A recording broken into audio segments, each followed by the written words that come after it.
And welcome in. Late Kick is live. It is Sunday night, August 7th, the year of our Lord 2022. The good news is we got a ton to discuss, but the great news is this is YouTube, so we have all the time in the world to discuss it. We are jam-packed, high atop just a boisterous downtown Nashville, Tennessee. I kid you not, they've been having an IndyCar race about 14 stories below us on the streets of downtown Nashville. I think they just wrapped up in time for us to start the show. We've got fall camp intel. Do you know how long I've waited to say that to you? We've got nuggets, we got intel, we got whispers from fall camps across the country. And that's really going to ramp up this week because they'll start to put the pads on. We'll have some scrimmages to talk about. But we're going to discuss that this evening. Got several teams I need to talk to you about. We got most important names, part 2 for 2022.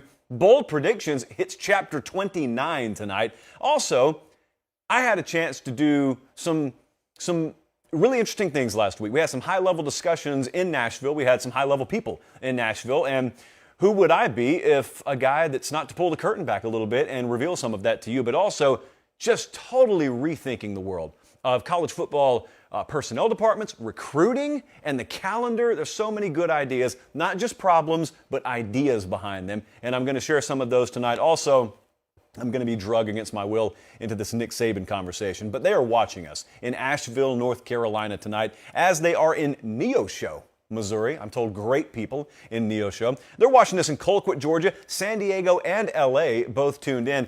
Check this out if you're watching on YouTube. We finally settled on a place to put our 100,000 subscriber plaque. And Jesse completed this project, I would say, about 10 minutes ago. Thank you, Thumbtacks. So we got that taken care of.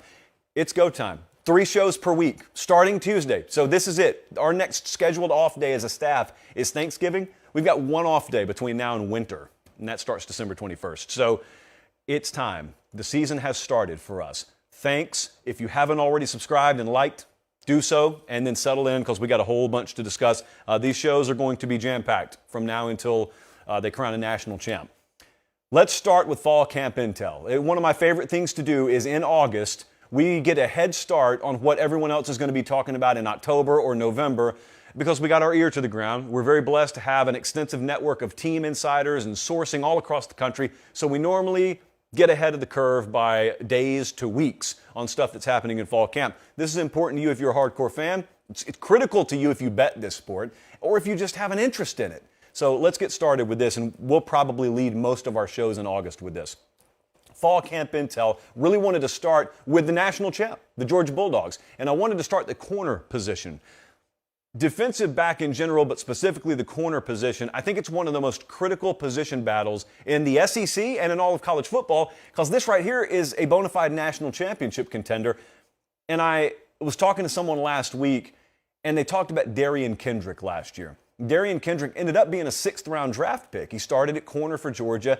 And because Georgia's defensive front was so good, they were able to, in some ways, hide Darian Kendrick. Darian Kendrick was not, one of the better corners to ever come through Georgia, but he was more than serviceable with the defensive front they had last year because the pass rush they got, especially on the interior, made it such that you didn't have to cover for an extended period of time, nor did teams have any disillusion that they were going to throw on you regularly. Well, this year, you know about all the draft departures for Georgia up front, which is why I don't just look at who's going to replace Jordan Davis and Devontae Wyatt. Everyone's talking about that. But in Athens, you know what else they're talking about? And in these practices, you know what else they're looking at? They're looking at Keely Ringo as a dependable number 1 corner. And then the other side of the field, who can we trust over there? Is it Nyland Green? Is it Kamari Lassiter? Is it a number of other names? They're not short on talent.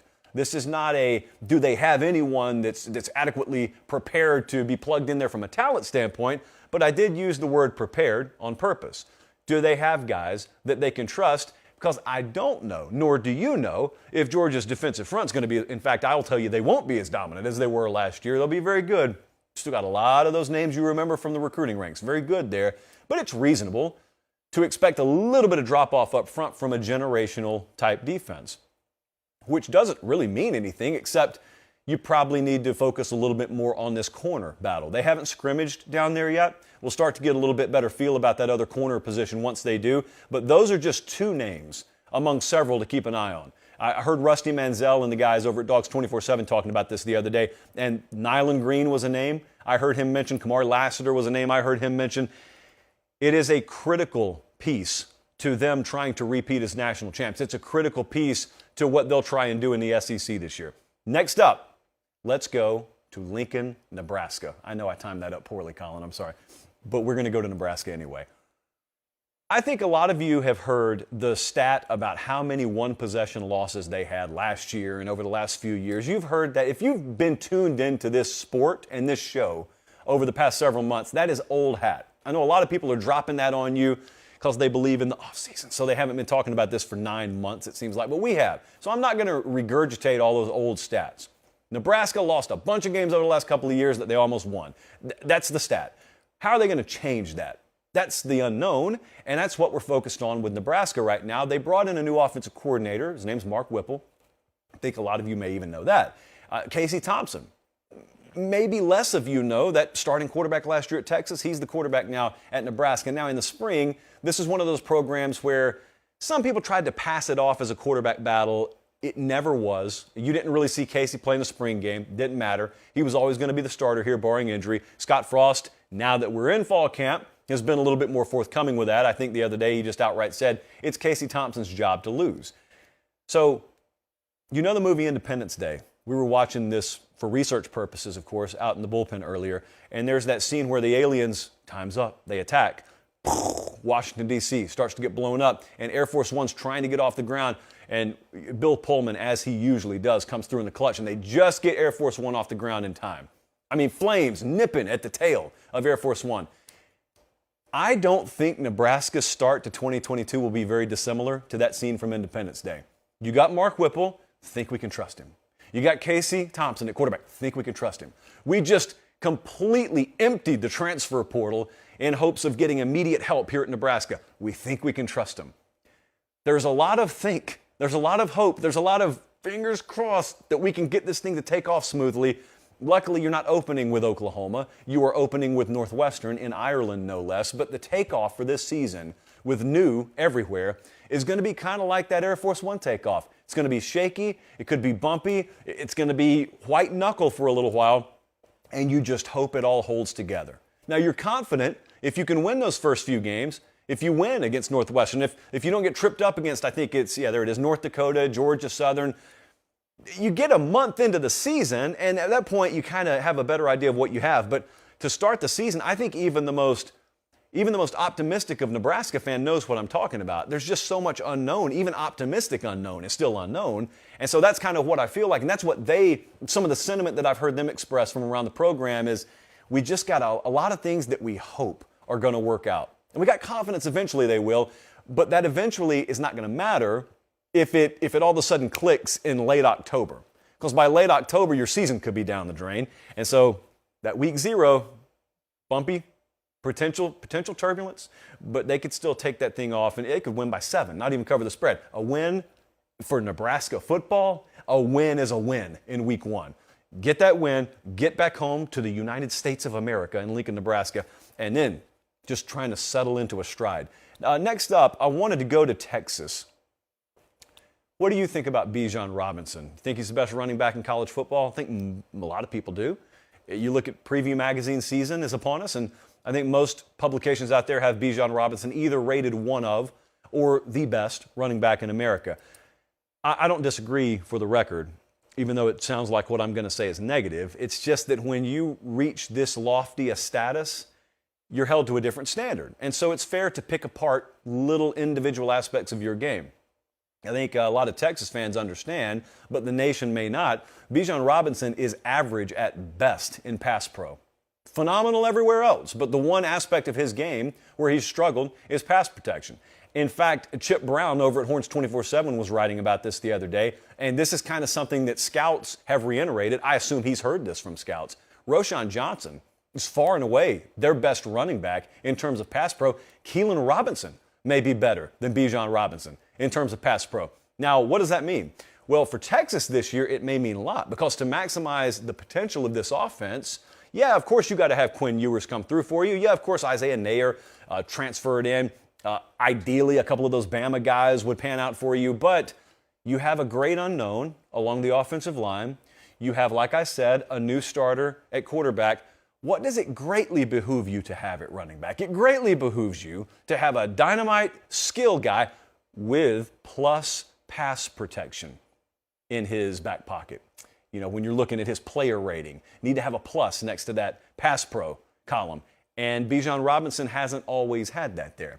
It is something they are hammering very, very hard in fall camp because it is something, like I just said, that's not rocket science. All those coaches know that. They've got to have that, at least be average, if not better. I saw that, Jesse. I'm going to screenshot that later. They got to at least have that be average because every other aspect of his game is NFL ready. Pass protection is what they're working on there. It's not nitpicking. I want to stress this. This is kind of how we handle this fall intel segment. I just give you what I'm hearing from the respective camps. But the reason it's so important, even within the context of Texas, is because of what I just said. If you don't know what you have on the offensive line, and if you got a new quarterback back there, man, if you also add suspect pass pro at the running back position, well, there's things you can't do. I mean, that's as simple as it is. There are things you can't do. Next up, and I'm going to talk about a team now that's a little bit ahead of everyone else because they've got a week 0 game, and that's Florida State. In fact, Florida State's already scrimmaged. I think they just had their first scrimmage this weekend. And it's kind of hard to tell, at least from the people I spoke with, it's hard to tell how improved they are offensively. It's not hard to tell that they're improved. It is hard to tell how improved they are. And this has been a theme that I've noticed, and I've spoken about a couple times on the show, about Florida State. I've felt ever since Mike Norvell got there that they've trended in the right direction. They may not have always trended that way as fast as Florida State fans want. They may still fit that description of kind of incrementally improving, but not leaps and bounds improving.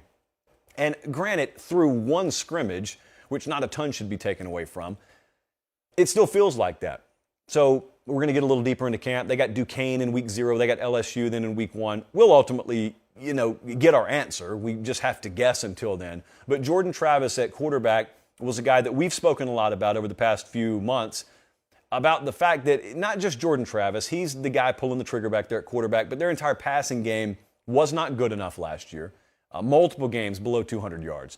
And so that's got to improve. Does it sound like it? Well, every time, and I was reading Brendan Sinone's stuff over at Knowles 24/7 earlier today, every time that I've spoken with someone or I've read his work about talking about what happened in this first scrimmage, it's been kind of like that. It's been kind of, Jordan Travis is pretty good. But, and then there's a but, there's mixed results, you always have the defense ahead of the offense in the first scrimmage, which is true. I'd kind of be a little worried if I had Jordan Travis and company just lighting me up through the air. It wouldn't exactly bode well. But at the same time, you want to see a healthy amount of execution on both sides. It's just that quarterback, it sounds like incremental improvement. Wide receiver, maybe some incremental improvement. Offensive line now, they're worlds better, I think at least, than they have been over the last couple of years. Defense, incremental improvement. It's hard to get a read on how much that matters when we look at their schedule and we look at what they were last year, which was missing a bowl game, and where they want to be this year, which is at least that 7 to 8 win range. I don't know how many close games they're playing. I don't know how much they need to incrementally improve to get themselves to 7 or 8 wins. I mean, 8 wins this year for Florida State, to me, would be a home run. And it's going to take improvement. It just may take a little bit more than incremental improvement, but then again, we're through one scrimmage, so we don't really know anything yet. This is tip of the iceberg stuff. This is kind of an abbreviated version of what the real hardcore camp intel segments will be over the coming weeks, because I want to stress, some of these programs have not even put pads on yet. They're in the process of doing that, certainly haven't scrimmaged yet. And that's why a lot of what I hear, a lot of what has been sent to the eye, Josh, I've sort of filtered out of the show so far. That will not be the case in the coming weeks. I got folks, I love them, but they're trying to make full indictments on guys before they've gotten out of shells. And I just want to pump the brakes a little bit, because we've been victims on this show even, believe it or not, we have been victims of getting married to perceptions that we make after 1 week of fall camp. And that's dangerous. It's very dangerous. It could ultimately end up costing you money. If you're going to lose money, do it in the best of ways. Go to Academy Sports and Outdoors, because at least it goes to a good cause. You, us, and them, so 3 good causes. It's like the best charity in the world. Academy Sports and Outdoors is there for you all the time, but I really want to stress how much they're there for you right now. Do you know what the calendar says? The calendar says August 7th. And for anyone watching this show, you're a real one. And the real ones know you've got about 1 or 2 more weekends, 3 more weekends, to be fair, to really get out there and to really, if you don't have smart people who have scheduled summer weddings, you've got about 2 or 3 more weekends to get your recreation in. And then it's lockdown time. And the next time you've got a free Saturday, it will be December. And the sun will be setting at 4:30 in the afternoon here in Nashville, and it'll be freezing, so no one wants to go outside anyway. But right now, it's still camping weather. It's grilling weather. It's tent weather. It's baseball. It's anything you want to do outdoors. Do it right after you go to Academy Sports and Outdoors. And if you can't get there in person, academy.com has got your hookup. I choose like 1 or 2 of you every day, but dozens of you tag me on Twitter or in the DMs every single day, showing me a picture of your bag. One of you showed me today a picture of your center console that had our podcast playing. And then in the windshield, you were in the parking lot of an Academy Sports and Outdoors. God loves you for that. I love you for that. Academy loves you for that. Everyone loves you for that. Thank you so much for that. And I do want to show you some file footage that Director Colin has gotten his hands on. We all choose to spend our last free weekend around here differently. Producer Jesse went to the College Football Hall of Fame this week. Producer Jesse alleges to have played high school football. We have blurred his face for obvious reasons, but if you're listening on podcast, let me describe what you're seeing. A fraud. And you're seeing a fraud because this is the same person running the combine drills at the College Football Hall of Fame that had to ghost me in our playoffs in softball up here because his hamstring was bothering him. And now he's running the ladders, he's running the cone drill, he just dove onto a crash pad to catch a pass from a College Football Hall of Fame worker. And you know what the cherry on top of this crap sandwich is that this is where we were for SEC Media Days a couple of weeks ago, and Jesse didn't even come with me. But he had time over the past week, when we didn't have a Thursday show, to go to the Hall of Fame and show off his agility. That's how Jesse spent his last few free days. Be smarter with yours, be more honest with yours, but by all means include Academy Sports and Outdoors as you choose what you want to do with these final few free weekends. I'm not bitter about it, I'm just extra angry about it, that's all. Don't talk to me in my ear right now. Let's move on. Most important names. We had fun doing this the other night, and I know we can't do it forever because it's not going to be like Bold Predictions where we do 30 chapters, but we're going to do at least 2 chapters. So, most important names in college football. We did 5 of them already the other night. I want to get to another 5 of them tonight. And these are names that basically are going to impact their program, but also they're going to have a bigger ripple effect on the rest of the sport. And one of them is Spencer Rattler, and I kind of forgot to mention him the other night. He probably belongs in the top 5, not just because of what he can do at South Carolina this year, but I think of what it signifies in December. Kind of take the visual tour with me for a second. Imagine this, if you will. If you think South Carolina is going to go 5-7, ignore the next 30 or 45 seconds. But if you're open to imagine with me for a second, it's December. We've wrapped up the regular season, and all of a sudden we realize it wasn't Kentucky, it wasn't Florida, it wasn't Tennessee. What if South Carolina ended up being that team that challenged Georgia in the East? What if South Carolina ended up being the next most viable candidate over there? And what if it was because of Spencer Rattler? And what if he drugged those receivers a little bit higher on the postseason awards list than you thought they were capable of? And what if, just as a collective, Marshawn Lloyd looks good at running back? And what if offensively, they do even a little bit more in year 2 than you thought they could under Shane Beamer? And it's because of Spencer Rattler. Of course, that'll get South Carolina a lot of attention, as it should. And of course, it will pay huge dividends for them in recruiting, both high school and the portal, as it should. But I want you to also think about this. This may matter to you, it may not. But don't forget, when Spencer Rattler came to South Carolina by way of Oklahoma, he didn't come with his mouth shut. He had some comments. Now, he didn't go seek the nearest microphone out, but when people asked him, he talked about how, I feel like I'm being developed better here. I feel like I've already learned more here than I did the time that I spent at Oklahoma, rather. Were those shots at his former staff? Yeah. Did he have the greatest of experiences at Oklahoma? No. Might he have brought some of that on himself? Yeah. I'm not here to defend him. But what I am here to ask you is, if, after him saying all that, he ends up playing at a higher level than you've seen him play, under a new staff, what would it lead to? Well, I can promise you what it would lead to. It would lead to a lot of articles in December, and they would be titled something to the effect of, was Spencer Rattler right about Lincoln Riley? Now I want you to imagine, and this is where it really gets hairy. What if USC on the West Coast has not lived up to expectation? And so you've got not only that headline, but then you got the sub-headline of Spencer Rattler leads South Carolina to new heights as his former head coach and quarterback who replaced him at Oklahoma falter on the West Coast. That's the storyline crowd would eat that up.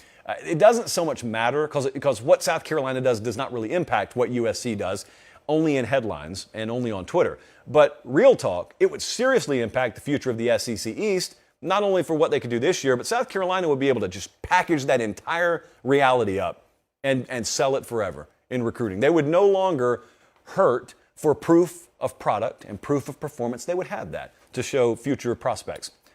At Utah, Kyle Whittingham, his name belongs on this list, the head coach out there at Utah. One of the longest tenured, I guess that's redundant, one of the most tenured head coaches in college football now is Kyle Whittingham. He's been out there forever.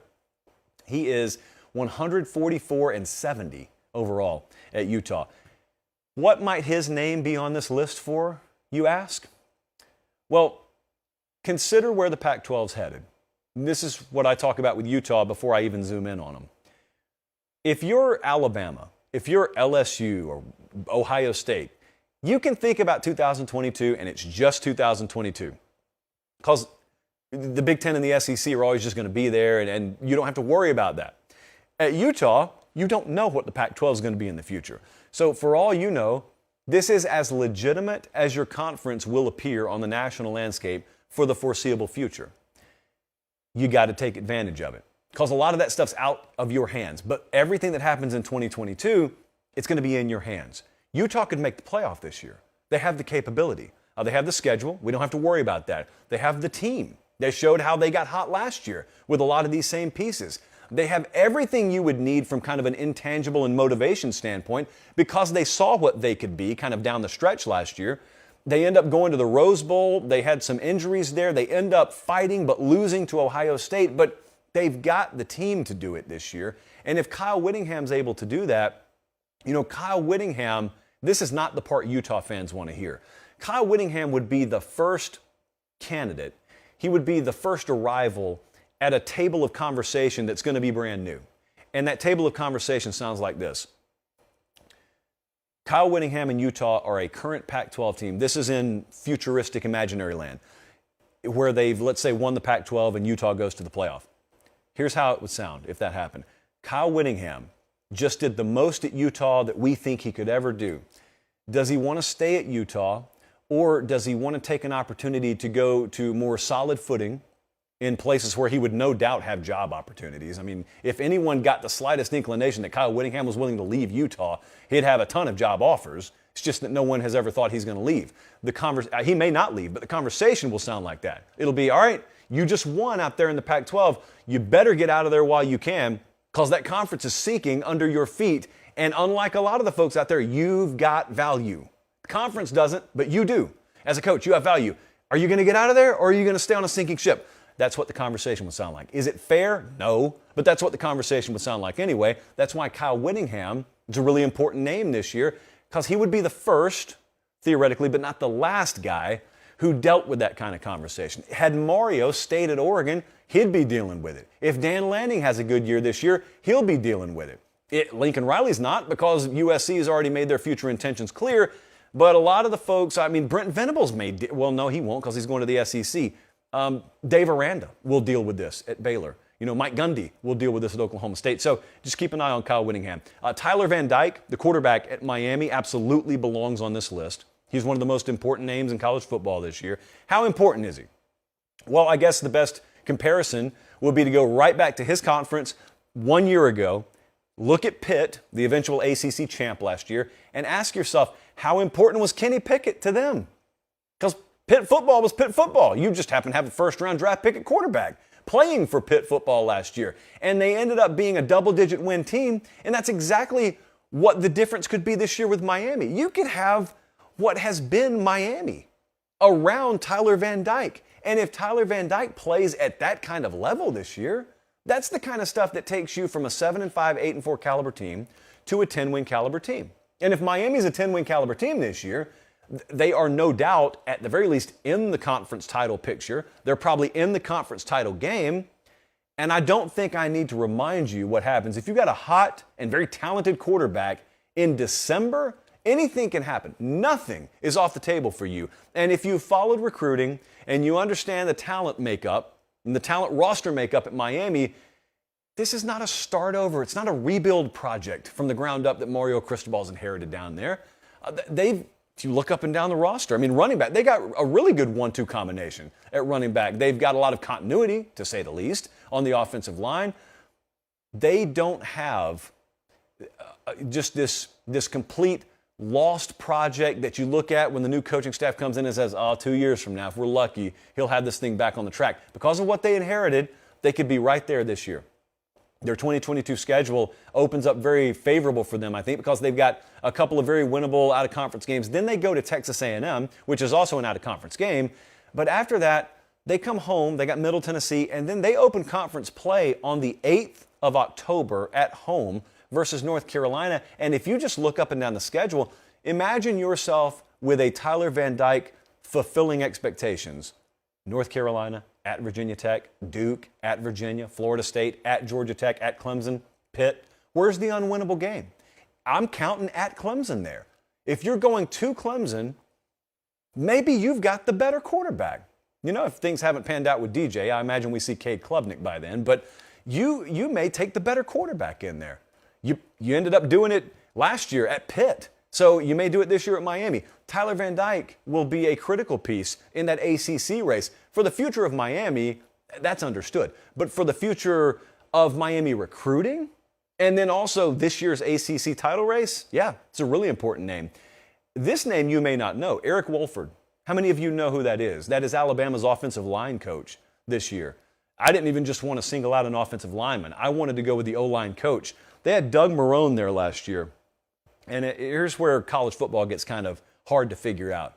You might have thought, looking at Nick Saban bring in a former NFL head coach in Doug Marrone to be his offensive line coach, you think, wow, Bama's offensive line is just going to be dominant. You know, because automatically, if a guy's qualified to run an entire NFL team, certainly he can put together an incredible college offensive line.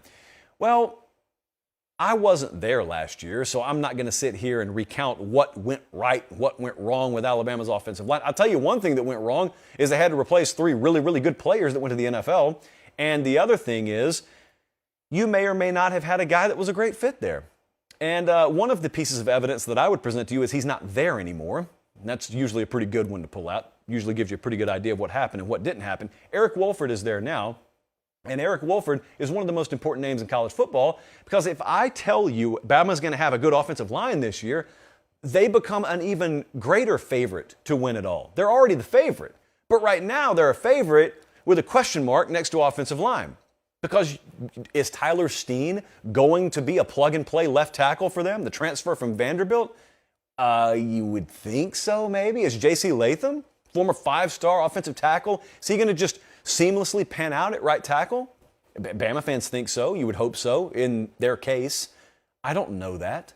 But if I did know that, I'd pick them right now to win the national championship. As it stands, I still may pick them to win the national championship. It's a really, really good team.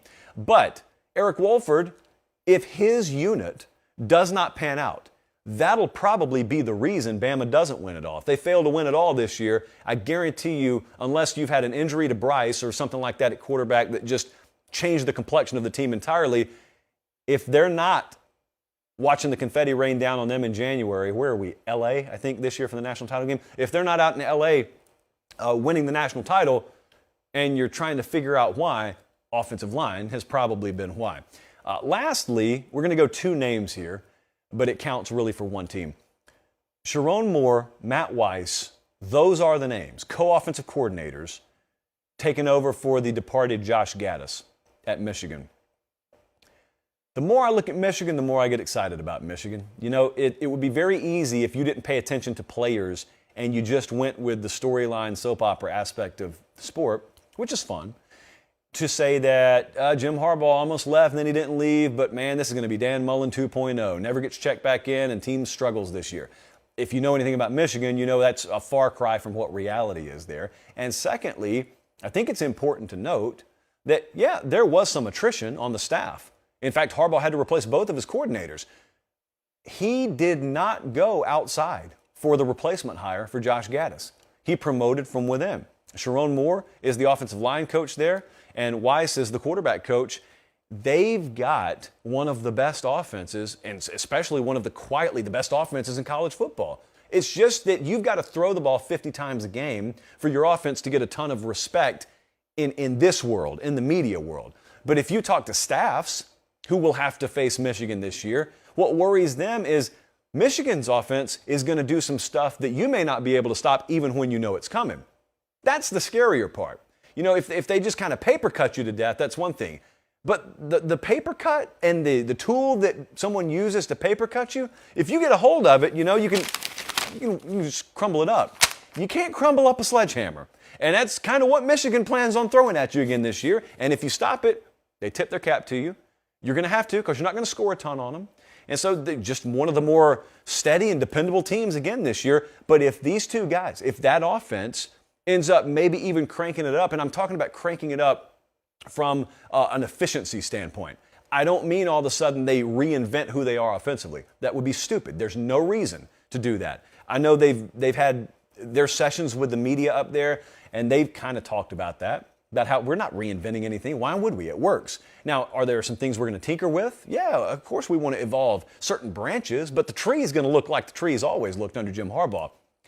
They have two quarterbacks that would start at most places. Ditto at running back, ditto at tight end. This is the deepest and most talented I've ever seen Michigan in the modern era, at least, over the past 20 years at receiver. Offensive line, you know exactly what you're getting with them. It's going to be a really good offense. I think a really consistent offense. But if there's that little something extra, if there's that little, yards per pass bump up in metrics extra, if there's that little bit of a yards per carry bump up extra from them this year, if they can do a little more, if they're in a playoff scenario, or if they're on the road at Ohio State and they do need to score. Hey, they scored on them last year. But if they're in one of those kind of dogfight situations and they got that little bit extra, I know it seems like they were a long way away in the playoff last year. Get them to the playoff first. If they do have that little extra, they may be right back there again. I think that would surprise some people. I don't think it would surprise as many people in the Big Ten who have to game plan for them, because they know what they're looking at. You don't game plan based on headlines. You game plan based on the X's and O's, the guys you see on the field. The guys you see on the field from Michigan this year are still going to be really good. So those are some names to keep an eye on, and we will probably do that at least one more time. Quick reminder, just a very quick reminder, because we got a lot still to get to.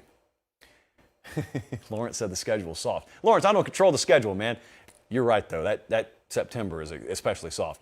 I need you to do a favor, Lawrence and everyone else watching. We've got over 2,000 of you watching right now. We have got less than 500 likes on this video. It's just inexplicable, shameful. This show's free. We want to keep it free. And let's be real, it's going to be free even if you don't like it. But please like it anyway. Just click the thumbs up button. That's it. If you're watching the replay, do it anyway. Just click the thumbs up button. And then subscribe to the channel. That's it. That's literally all we ask.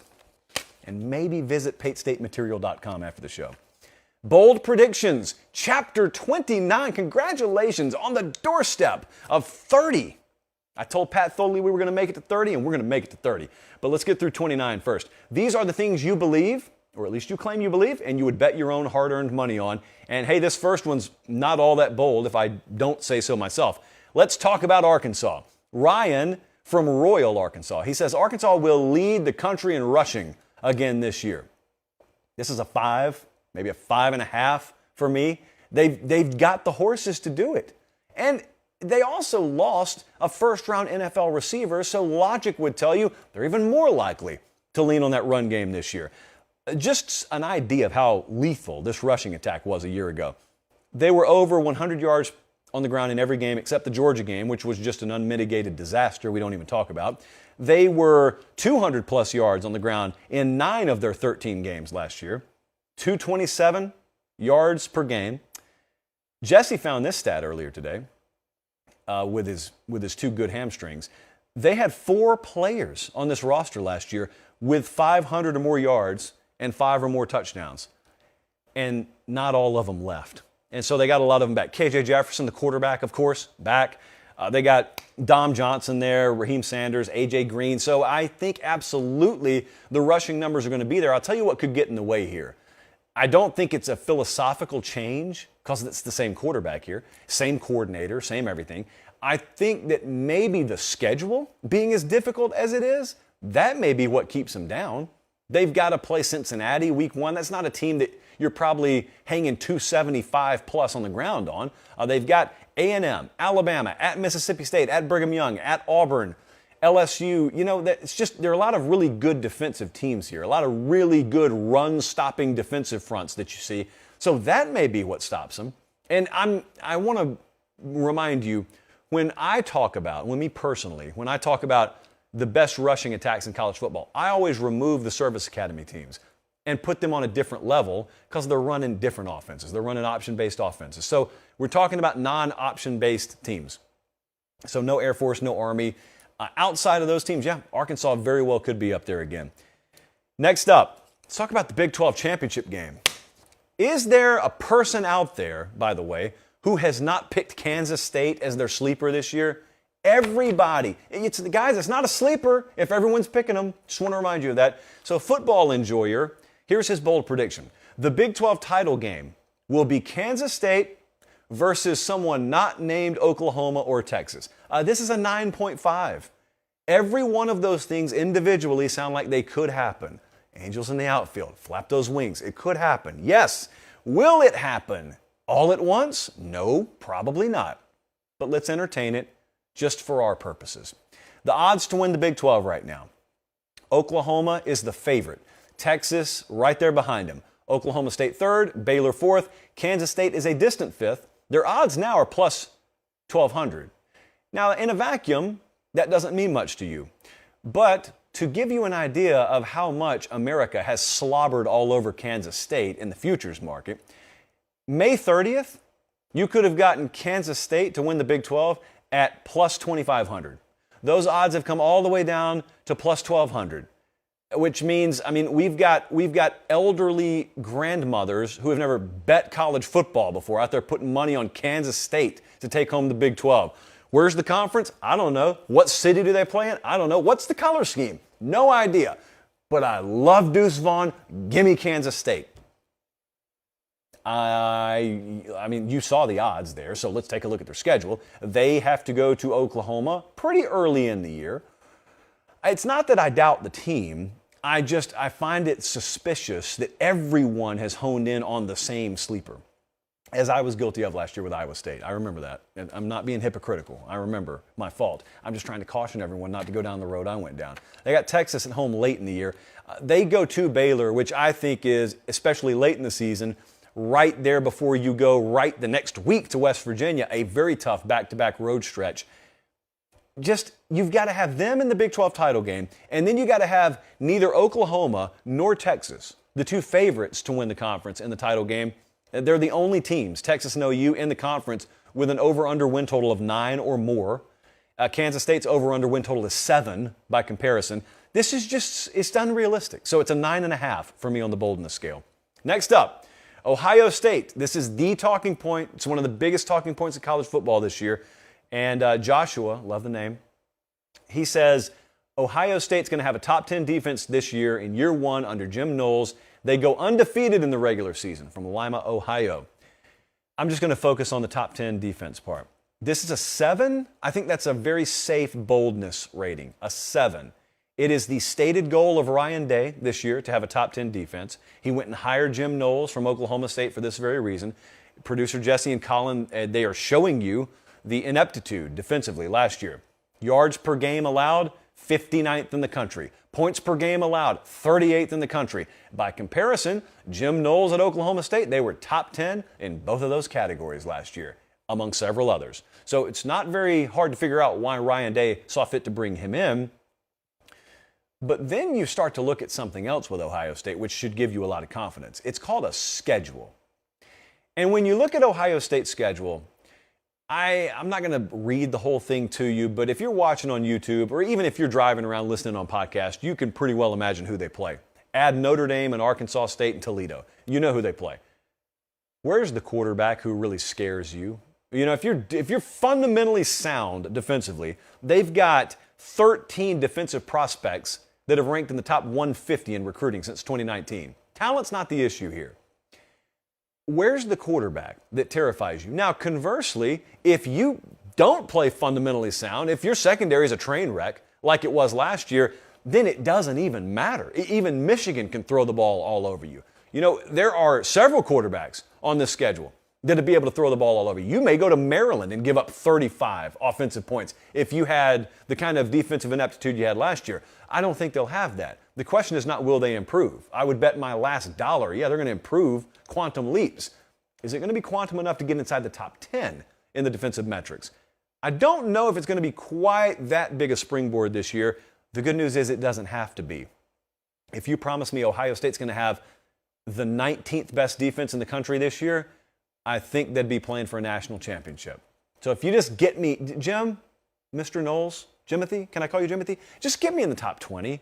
The top 10, we can worry about that in 2023. You don't tell Ryan Day I said this, but 19th, 17th, it's going to be plenty good enough for us this year. We got a guy named C.J. Stroud, and he's throwing to guys like Jackson Smith and Jigba. Some people, by the way, around Buckeye water coolers, think Marvin Harrison Jr. will end up being the better receiver. And look, if you're right, that means Smith and Jigba could be like a top 10 draft pick and still not be the highest taken draft pick in that receiver room, which is kind of an ongoing theme for them now. So Jim Knowles, yes, he's got a chore on his hands. He doesn't have a bare cupboard. I think they'll be a top 20 defense. But top 10, I put that one at a 7. Not out of the realm of possibility, but it's bold enough to make the segment. Next up, this one is a significant amount bolder, I think. Nate said Iowa, the Hawkeyes, they're going to win 10 games again and win the Big Ten this year. I made this one an 8.5. Wait a second, I didn't even notice the last part. They're going to win the Big Ten. Okay, that's a 9.25. Just on the fly change there, 9.25. I don't know why we have to add these addendums, but we do. So to win the Big Ten, yeah, you're going to have double-digit wins to even play for the title. But to win the Big Ten, yeah, that's a lofty ask of Iowa. You know why? You have to have good quarterback play. By default, no matter who you play from the other division, you're going to have really good quarterback play. They don't have that. This is a bad offense. It was a bad offense last year, and special teams and opportunistic defense won them some games. It is not a duplicable formula. I know people kept saying that last year, me included, and I know Iowa kept proving them wrong. We're talking about a different standard here. Their over-under win total is 7.5. To be clear, the prediction is they win the West, they win the Big Ten. To do that, you don't special teams and defense your way to those metrics, to checking those boxes. You know, Spencer Petras or one of those guys up there competing, they've got to actually go win games for you. I don't think Iowa's equipped to win games. Now, having said that, you know, if we were to talk about them winning the division and winning 8 or 9 games, well, that's a different reality and one that I could get on board with because I think they'll have a really good team this year. I could very well be up there for that Michigan game. But the other thing to keep in mind here is they draw Ohio State and Michigan from the East. They play Michigan October 1st. They go to Ohio State a couple of weeks later on October 22nd. They play them both in the same month. They wrap up with Wisconsin at Minnesota, Nebraska. They got Purdue in November too, so it's not the easiest. It's not the easiest November. I think all those games are in Division 2. Look, I can get on board if you want to go 8 wins and they win the division. Although that'll be tough too, just because of the schedule draw. But going beyond that, that's really hard for me to get my hands around. Lastly, I put a 9 on this one, 9 on the boldness scale. Justin said Alabama's going to lose to both the Texas teams they play. There are point spreads available on both of these games. Bama goes to Texas in week 2. They're favored by over 15 points. They play Texas A&M early October in Tuscaloosa. They're favored by a little over 2 touchdowns in that one. I think the current number is 14.5. So we've got numbers on both these games already. So it's highly unlikely that they outright lose either one of them, much less both of them. The matchup nightmare for Texas in week 2 cannot be overstated. You got a brand new offensive line, brand new quarterback facing the best pass rush we will have seen in college football in quite some time, in Will Anderson and Dallas Turner and Chris Braswell. I mean, Pete Golding is committing FCC violations in Tuscaloosa earlier today at how excited he is to get his Dime Rabbits package on the field. That's how excited. They don't even care about offense, man. This is going to be one of those years with Bama where you get excited when the punt team goes out there because it may be more exciting to watch their defense than their offense, and they return a Heisman quarterback on that offense. So I know what I just said. It's just potentially a generational pass rush for them this year. But even having said that, I asked producer Jesse when he was doing his stats and info duties today, when has this happened? Because if A&M were to beat them, that would be back-to-back wins, obviously, in the regular season for a team over Nick Saban and Alabama. How often has it happened? I know we got a lot of Bama fans watching. Think to yourself. I'm going to give you like 10 seconds. How many times has a team beaten Nick Saban's Alabama in back-to-back regular seasons? I think most of you remember one of them, because one of them was Ole Miss in 2015 and 2016. Do you remember the other one? It's not been Auburn, hadn't been Georgia, not Florida. It has not been any other division opponent except the one down in Baton Rouge, 2010 and 2011. Les Miles and LSU beat Nick Saban in Alabama. The reason you forgot that is because Bama went right back and beat them in the national championship game that year and kind of erased all those memories. So 2 times it's happened. I do not necessarily expect this to be the third, but that's why they play the game. So Bold Predictions, chapter 29, had a lot of boldness. We had multiple 9 or higher in this one, including that last one. They're watching us in Clarksville, Tennessee, Tempe, Arizona, and Pittsburgh, Texas. But I also have it on good authority. We've got at least a viewer or 2 in Pittsburgh, PA tonight, too. I had a good week last week. I know it wasn't good that we didn't have a show Thursday, but like I said, had to give some folks some time off around here because our next off day is Thanksgiving. But last week, we had an event here, kind of closed to the media, close to the public, but a lot of really, really bright folks from the world of personnel and recruiting were in Nashville. And we had the Personnel and Recruiting Symposium. They let me participate in it, had a couple of our guys over there participating in it. There were a lot of problems that were presented. Had just a ballroom here at the Omni in Nashville, had a ballroom full of folks, but we had problems presented, and then here was the refreshing part, and solutions that were presented. Everyone's good at pointing out the problems. A blind man can see a lot of the problems in our sport right now. How many solutions? How many solutions that can be implemented? How many functional solutions do you have? Far fewer. Well, this room was not short on ideas. I can assure you of that. Now, let me tell you the most common themes that I picked up. I cannot share a lot of what was talked about with you, but I can share some of my thoughts with you. I have been talking to as many personnel and recruiting people over the past few months as I possibly can. And I swear to you, every time I talk to one of these people, they either say one of the following things. They either say, we're only doing one thing because everyone else does it. You know, we'd love to stop, but we can't because they're doing it. So we got to do it to keep up. They either say it like that, or they say, well, we would do it if everyone else had to. You know, there's some things we want to do, but until it's mandated, it would be a competitive disadvantage for just us to do it. Or we'd stop if everyone else had to stop. There's some things that we do now of a necessity, but we really don't want to do it. We got to do it because everyone else is doing it, which kind of sounds like the first one. Can we all agree on some of the problems? And I know we're going to have a minority that says some of these things aren't problems. I know I'm not going to have 100% consensus on this. I am going to have a vast majority of you agree with these things, though. So if you're in the minority, just sit back and listen. I think most of you agree that thousands upon thousands of names in the transfer portal is not a great thing for the sport. Whether you should have the right to do it or not is not what I'm presenting to you tonight. The fact that it's going on, thousands of kids, and a lot of them being left out in the cold, but thousands of kids feeling the need to get in the transfer portal and head for what they hope will be greener pastures. It's not exactly healthy, nor is it really sustainable, frankly, for the sport. Also, Staff burnout is a critical problem right now, not just on the coaching side of things, but also on the personnel and recruiting staff side of things, because you've got a college football calendar right now that's kind of unsustainable. You're recruiting 4 classes, you're simultaneously recruiting your own roster because the transfer portal's year-round, and that's before you even fulfill your on-field duties. And it's something that's chasing a lot of folks away from the game.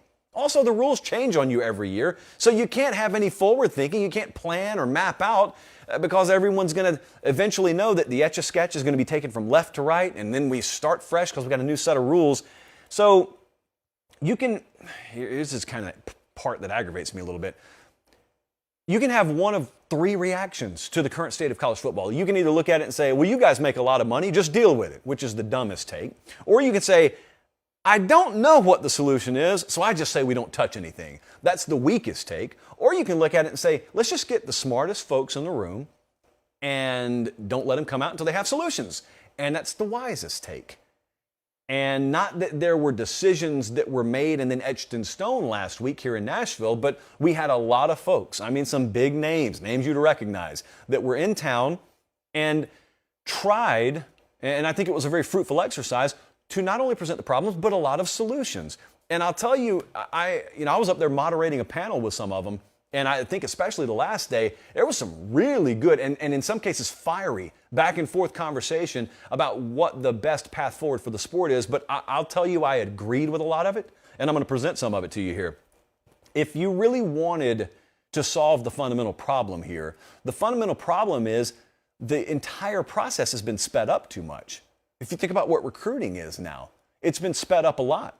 And not the least of which is attributed to not only the early signing day, I don't have a problem with that in and of itself, but every time you implement something that bumps up the calendar, everything subsequently behind it has to be bumped up. So kids get offered earlier because then they commit earlier, and then also you've got some guys that are ending up places that had they gone deeper in the process, they probably wouldn't have ended up at, but they felt pressured to commit earlier, and as a result, they don't stick as long. And you've got a transfer portal mess on your hands every cycle, and it's correctable. It doesn't have to be this way. A lot of the problems in the sport don't have to be this way. I'll tell you 2 things I agreed with last week. I agree that we should switch right now to the Olympic sports model, which means you do not have the ability to commit to a program or even get an offer until September of your junior year in high school. Another thing I agree with is I wish we did away with the vagueness of what constitutes an offer. You have a national database that's public, and if you've got an offer, it's in that database. There's no more of this committable or uncommittable offer nonsense. If you got an offer, it's in a database, and you can take it today. And if you take it today, you're locked in. They can't rescind it. They can't change that offer once they've evaluated you further. I'll tell you what that would do. It would do a number of things. It would greatly decrease the rush. It would greatly slow down the cycle. It would make it so that no one has a leg up on you. A lot of folks offer 300 and 400 kids by the time they're juniors, not because they really want to, but because they think our rivals, our competitors are doing it. We've got to do it. Slow it down for everyone. Everyone wants it to slow down. This would greatly alleviate a lot of staff burden right now and a lot of strain on staffs where they're recruiting 4 classes at the same time, also having to recruit their own roster at the same time. It would guard against a lot of the forms of entitlement that you see creep in at the high school level when kids have already committed and do not have any incentive, in some cases, to play their senior years or at least play them and participate in them the way they normally would. It would inject the ability to maybe evaluate kids in their senior years a lot more than you have the ability to now, because what would all of a sudden happen if you had to back up the offers that you gave kids and you weren't able to offer them until their junior years? You'd have to be a lot more careful, wouldn't you? You'd have to be a lot more careful and sure of the offers that you gave out, which means you wouldn't give out as many of them up front. And it would mean that you got a lot more time to evaluate, kids got deeper into the cycle, staffs didn't get burned out, and you had kids making overall better decisions because they will be more informed decisions. You will have staffs more sure of the offers that they're making. And why do I get the feeling that if I combined all of those realities, we would see a mass decrease in the amount of transfer portal churn that we had every year. These are common sense practices that could be put in place. There is nothing short of common sense standing between this sport and adopting that model. One of the pushbacks that I heard from our own Cooper Pategna actually on implementing the Olympic model is, well, I don't think 2 years is enough time to put on a kid's plate to get out there and visit campuses and make their decisions. Well, I think one of the exceptions that was made here is you can go to camps before that. And number two, nothing stops you from just going on your own dime. But before your junior year, it's not happening. I hear the argument, but I think it's worth the trade-off. You not being able to go and visit Auburn your sophomore year of high school is a fair trade-off for all the things that I think I gain from implementing that. Another thing, and this is kind of more funny to me, but I know it's dead serious to a lot of these staffs, is I have never heard one concept so roundly demonized as photo shoots are demonized. Everyone hates them. I don't even like looking at them. And I get it. I don't like looking at them though. For those of you unfamiliar, this is kind of the thing that happens now. It doesn't matter if I've visited South Carolina 15 times. My 16th visit up there, they're probably putting the jersey on me. I'm probably going to get myself a photo shoot. Now, some kids turn it down, and those kids are Pate State material, believe me. But it's something you do. I mean, we had also the topic brought up last week of, what kind of rubs some people the wrong way is how freely that some of these programs throw their jersey on a kid who has not committed to their program yet. They let them hold up championship trophies and Heismans that have been won at a university they're not a part of yet. And I know that this may make some of you laugh, but a lot of folks take that jersey really serious. And they take the folks who have gone through there and worn it really serious. And they don't think that thing should be worn by just anyone. They don't think that trophy should be held by just anyone. Now, is it a necessary evil to attract high school kids to eventually come play for you? Maybe so. But at the very least, I appreciate how serious a lot of people are about that. The amount of mail that gets sent out is absurd. The amount of physical mail that gets sent to recruits is absurd. And there was some talk last week about this topic. Everyone was on board with saying, we all know it's wasteful. We'd stop doing it if everyone else had stopped doing it. Of course, no one's going to voluntarily stop doing it. And so instead, you're spending 6 figures per year on a printing and graphics and shipping budget. And just think about how many people you could hire. With the budget you guys are putting into mailers for recruits, 70+% of them aren't even being opened, by the way. You know how many more people you could hire with that money? You know how many kids that you could actually give an opportunity to work in your program? These are some very common sense things. Very common sense. I was very happy to be a part of it last week. I am going to continue to be an active part of trying to amplify a lot of that messaging because there's no reason the sport cannot adopt some of this. No reason whatsoever. Next up, I cannot believe we're going to talk about this. But we're going to. I appreciate you guys being tuned in. Hey, we're almost at 1,000 likes, so let's go ahead and get to 1,000 likes. Just thumbs up. It looks like this, for those unfamiliar. Thumbs up. Let's get to the last question. I really wanted to avoid this. I promise you guys I did. But we're not going to avoid it. Josh's backup blue shirt, that's the handle on Twitter, asked for my thoughts on Nick Saban saying 2021 was a rebuilding year. I cannot stress to you enough how much I wanted to avoid this. In the world of low-hanging fruit, this fruit has drugged the ground so much it is bruised on the bottom. I have no interest in talking about this, but you want to talk about it, so we're going to talk about it. Nick Saban last week, I believe he was on with Greg McElroy and Cole Kublik, both friends of the program, and he said in passing that he viewed 2021 for Alabama as a rebuilding year. And then the casuals did what the casuals do. And they listened to that in a vacuum, and they got mad at it. Of course, no serious person got mad at it because serious people know it doesn't matter. And serious people are out there, well, probably living their day-to-day life and didn't even hear it. And even if they did, I don't care if you can't stand Nick Saban. You probably listened to it and said, huh, and then you moved on. But there were some casuals out there that took it a different way. So here's what I'm going to ask you. Or here's what I'm going to suggest to you. I don't care But if I did care enough, I would say I agree with him. How in the world do you not agree with him? This is what happens when you let casuals talk college football with you. They ignore the logic, they talk in vacuums, and they forget things like the fact that Bama, coming into 2021, was replacing 8 of the top 38 picks in the NFL draft, including half a dozen first-rounders. First-round quarterback, first-round running back, first-round offensive tackle, 2 first-round wide receivers, another guy at center who would have been a first-rounder had he not gotten hurt. You had all that. You lost the best offensive coordinator Saban has had in Steve Sarkisian, and they almost lose to Florida on the road. They almost lose to Auburn on the road. Didn't have a touchdown until late in the fourth quarter. They go into A&M as a 3-touchdown favorite and lose outright, and yet they still win the SEC championship, and that's about when casuals started paying attention. And so in that little vacuum, yeah, it sounds absurd if you call that a rebuilding year. Do you understand how insane it is? Bama was playing for the SEC championship last year. Much less that they won it with no running game in sight, and then they go to the national championship. The point is they had no business being there.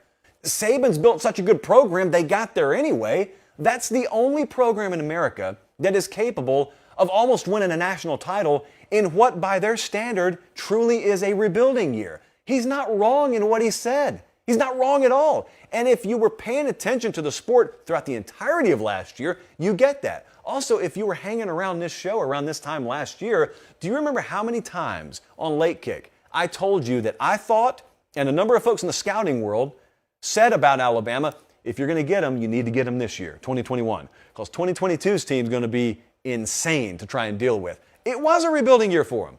He's not, as is usually the case when Nick Saban talks about his own program, he wasn't wrong. People are idiots. I don't know what else to tell you. People are idiots. Let me rephrase.